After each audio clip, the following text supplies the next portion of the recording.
ntago naba nakandagiye iwawe ngo ntekere inkoko untekere ifiriti nurangiza kandi naje no kuri tike yawe mu by'ukuri ngo ngende ntahanuye. Imana yavuga itavuga, inkoko nayo ishobora gutuma mvuga.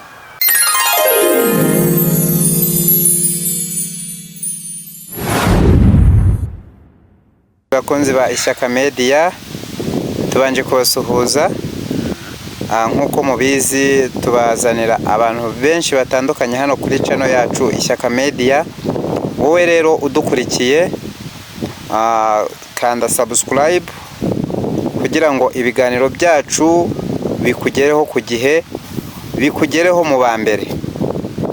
Kandi wibuka gukanda subscribe ndetse na share na comment.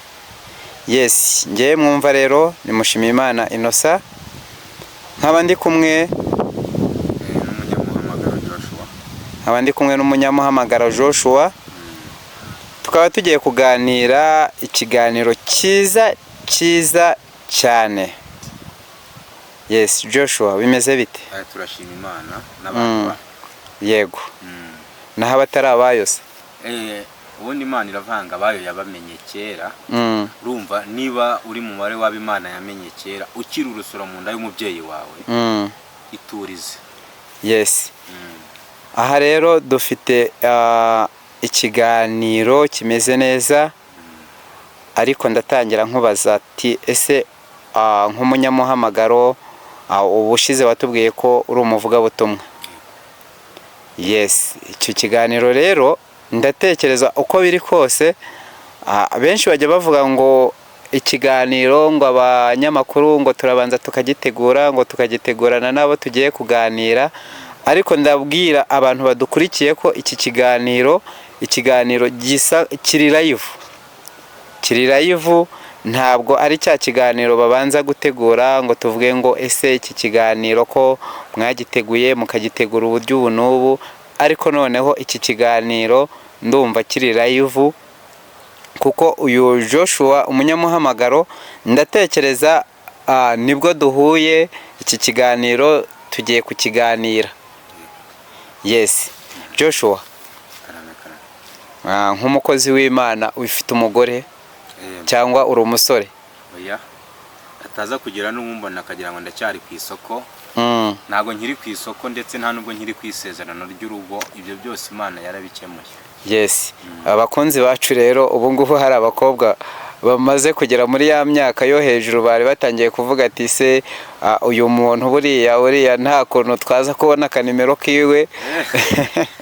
Nukuvuga ngo nimero yo nayitanga, ariko ibintu bijyanye no kuvuga ngo ndacyari mu bintu byo kuvuga ngo natereta umukobwa nzamushyira mu rugo, oya, nkubwiye ko ngukunda rwose naba nkubeshye kuko urukundo rwanjye hari uwo naruhaye. Yes.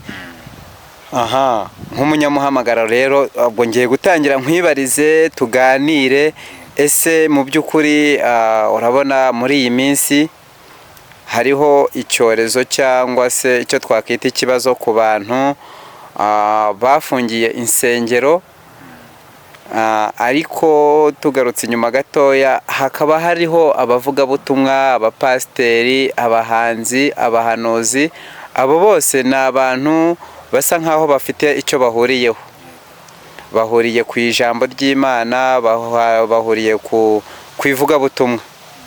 Ariko ndagira ngo nkwibarize nk'umuvugabutumwa ufite byinshi uzi mu ijambo ry'Imana, mu ivugabutumwa. Ese mu by'ukuri impamvu itera abavugabutumwa bagenzi bawe kuba bakora ikintu bashaka indamu nyinshi, wowe ubyumva ute nko mu ijambo ry'Imana? Ugasanga nk'umuvugabutumwa uramubwiye ati rero umuvugabutumwa numvishe wigisha neza, ariko nshaka kuzaza tukigishanya cyangwa se ukanyigisha, ariko bikaba ngombwa ko aho kugira ngo akwigishe ibijyanye n'iby'Imana ishaka, ahubwo akwigisha akurikije amarangamutima. Ibyo bintu biterwa n'iki? Urakoze. Inshuro nyinshi abantu bakunda kuba umuntu yakurarika ngo uze ukorere Imana ugasanga ushatse iby'indamu nyinshi cyangwa iby'indamu zawe nuko utari umunyamuhamagaro. Yego, impamvu nuko utari umunyamuhamagaro. Mbese tugiye nko kuri uriya mugani Yesu yaciye ageze kuri kiriya giti cy'umutini agasanga ntikera. Ijambo ry'Imana ryaravuze ngo tuzabamenyera ku mbuto zabo. Ushobora kuba uri umuntu wundi uvuga ngo nkora ibitangaza kandi nawe babwira ngo Imana ikugiriye gutya, jya ubigenzuza ijambo ry'Imana kuko dufite Bibiliya nk'umuyobora w'ijambo ry'Imana. Ukuvuga ngo ubuhanuzi butavangiye, ubuhanuzi nyabuhanuzi ngiye nemera kurusha ubundi bwose, ubuhanuzi bwo muri Bibiliya, ubwo nibwo buhanuzi nemera. Ikindi nko kubivuga butumwa ujya gutumira umuvuga butumwa, nanjye ndi umuvuga butumwa, ariko ushobora kuntumira aka kanya. Impamvu utumira umuntu ugasanga arakubwiye ngo nkeneye agatike, ako kantu. Impamvu utumira umuntu ugasanga arakubwiye ngo nkeneye agatike, rimwe na rimwe amubwira ati agatike nanga, uzi neza ko abantu hagendwa n'ibihumbi 10 ukumva ngo agatike ni ibihumbi 20. Uwo nguwo ntago ari umunyamuhamagaro, ni nyamwishakira ndamu. Hari abantu bahamagawe n'Imana irabatoranya, ibatoranyiriza kuvuga ubutumwa bwiza bwa Yesu Kristo. Yego, hari n'abandi bahamagawe bo bahageze bumva umusatsi wabo ubaye, urabona nk'igiye hagiye kugira ikintu kigukanguka ari ukuntu umusatsi ukorosotseho. Yumvishe umusatsi umworosotseho, yumvishe yarigeze ahantu bigeze kuvuga ngo ngo toute la sikutayini mando, nawe ahita avuga ngo noneho nanjye ngiye kuvuga ururimi rushya, ariko indimi zose ntago ariko zituruka ku Mana. Hari n'indimi zituruka ku bahanga. Yego, hari indimi zituruka ku bahanga, umuntu akagutekenekera rwose, ukabona hazaza h'umuntu ukamubwira ngo Imana iravuze, ariko nongera gutangaza itangazo rivuga ngo haba mu Rwanda no mu mahanga, yewe muntu uvuga ngo Imana iravuze itavuze, uriho urubanza. Ariho urubanza. Ese nkawe umuvuga butumwa, ubundi tuzi neza ko ijambo ry'Imana ritagurishwa cyangwa se ubutumwa butagurishwa. Ese nk'uyu muntu uza akakubwira ati rero nkeneye tike, ese ibi bintu nk'umuvuga butumwa cyangwa se nk'abapasiteri mugendana, ubundi wumva ibi bintu ubundi byari bikwiriye cyangwa se ubyumva gute mbese muri makeya wowe? Ni ukuvuga ngo inshuro nyinshi nicyo nimba ari uko twavuga ngo ni iterambere riri kwiruka cyane. Ubundi tuzi neza yuko mu bihe bya Yesu ntago yigeze agenda mu modoka, nta nubwo yigeze agenda n'igare, uretse si indogobe yonyine, ni indogobe, kandi indogobe nayo ntago yayikoreshaga buri gihe.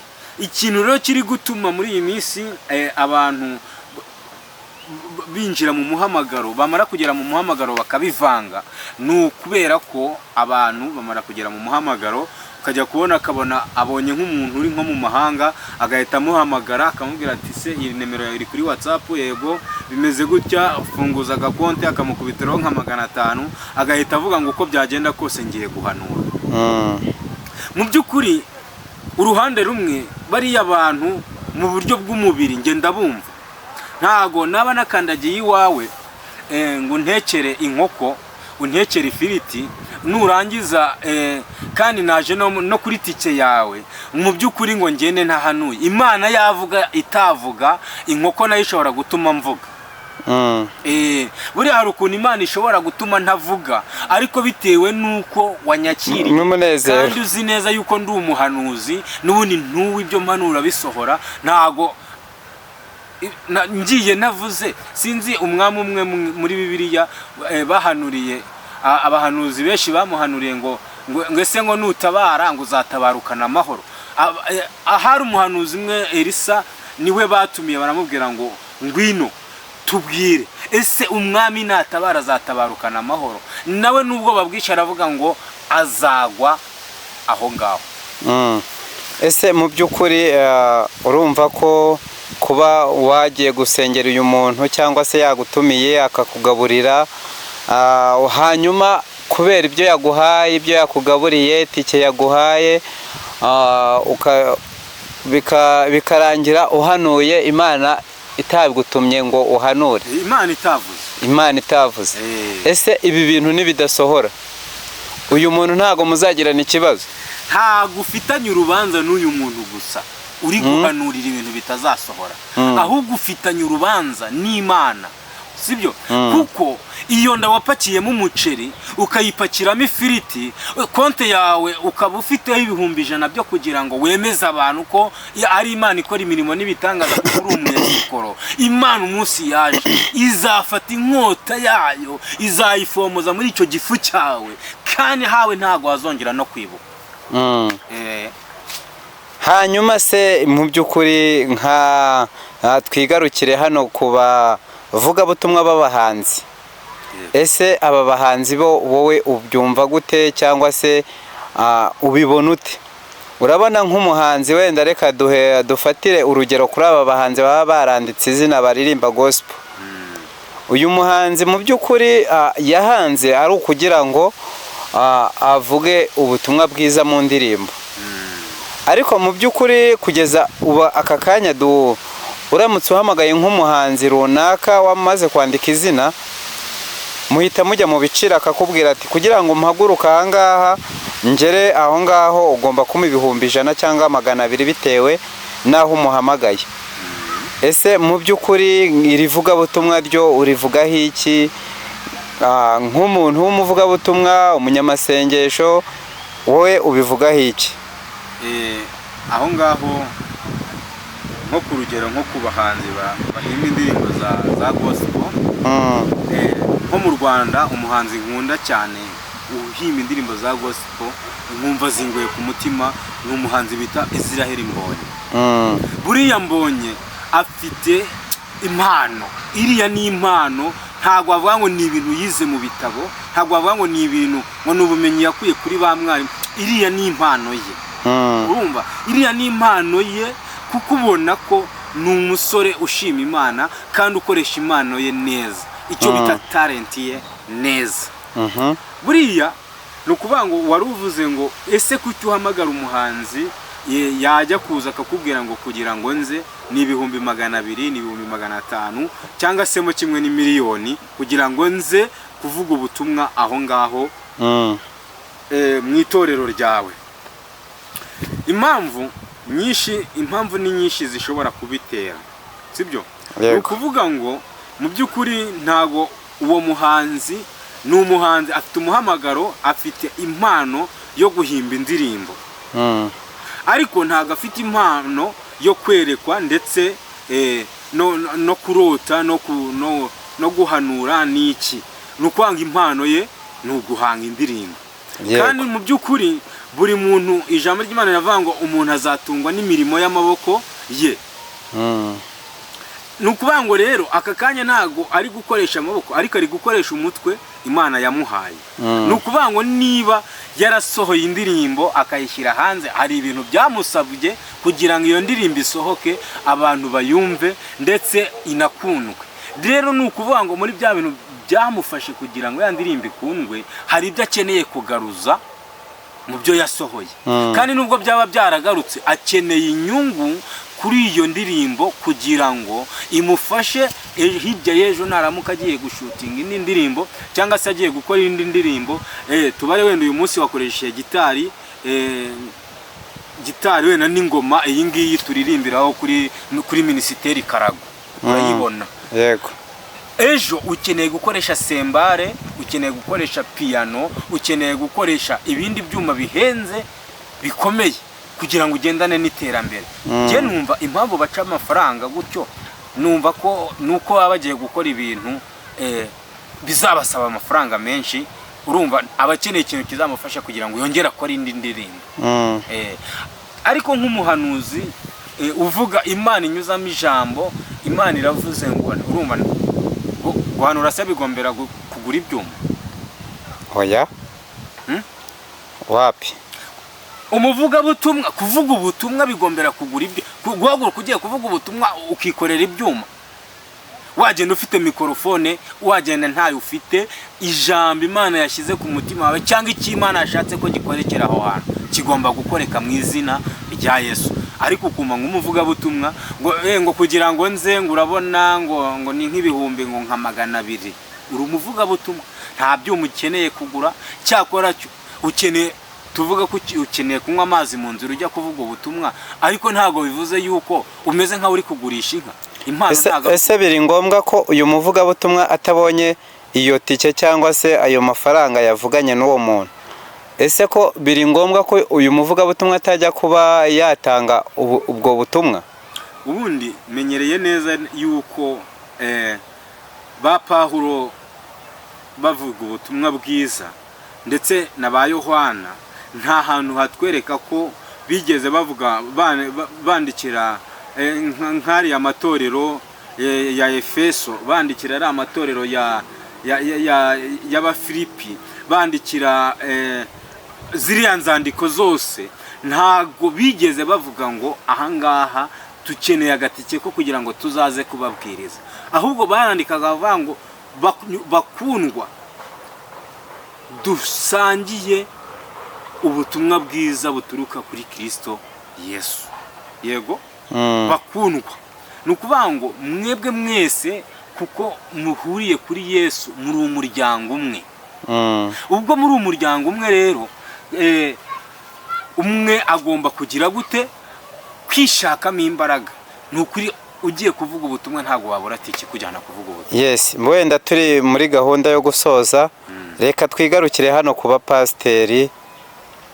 Ese mu by'ukuri aba bapasiteri bo kugira ngo umupasiteri nawe urumva aravunika akajya gushaka amavuta mu butayu ndetse n'ahandi, we kuki aha umusaba serivisi yo kugira ngo wenda agusengere, urarwaye se ukeneye ko wenda agusengera Imana ikakugirira neza ugakizwa, kuki umupasiteri we asaba ubwo nayita se amafaranga yo kugira ngo wenda ushyigikire amavuta y'Imana? Ese ibyo bintu byo wowe urabyumva gute?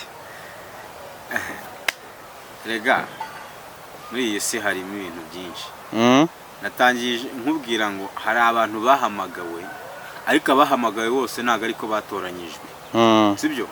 Hari abapasiteri bahamagawe, umuhamagaro wabo uhita uherekezwa n'amashuri bize, urangije uwo muhamagaro uhita utuma binjira mu bupasiteri. Ariko ntago bagize gute, ntago batoranyijwe n'Imana. Ni ukuvuga ngo ese amavuta ibihumbi 50 biraherekeza amavuta biyaherekeje mu buhe buryo? Ibihumbi 100 biraherekeza amavuta biyaherekeje mu buhe buryo? Ncyinshi akakumenya ngo ayo mafaranga yo guherekeza amavuta ni mafaranga bwoko ki? Aho ni ikibazo abapasiteri bari kutwumva, wenda badukurikirana kuri social media zacu hano ku Ishyaka Media, bari buze kutubwira, baraduha igitekerezo batubwire n'impamvu baka ayo mafaranga. Reka tugaruke gatoya hano kubavuga butumwa cyangwa se abahanuzi. Ese kuki mu by'ukuri iyo haciyemo nk'igihe gitoya ugasanga abahanuzi benshi bakunda kwishingira, hari aho biterwa n'iki? Erega buriya impano n'agakiza biratandukanye. Buriya agakiza nako umuntu ku giti cye. Impano ntago nzi nk'ubu ushobora kuba wenda suri umunyamakuru se. Yego.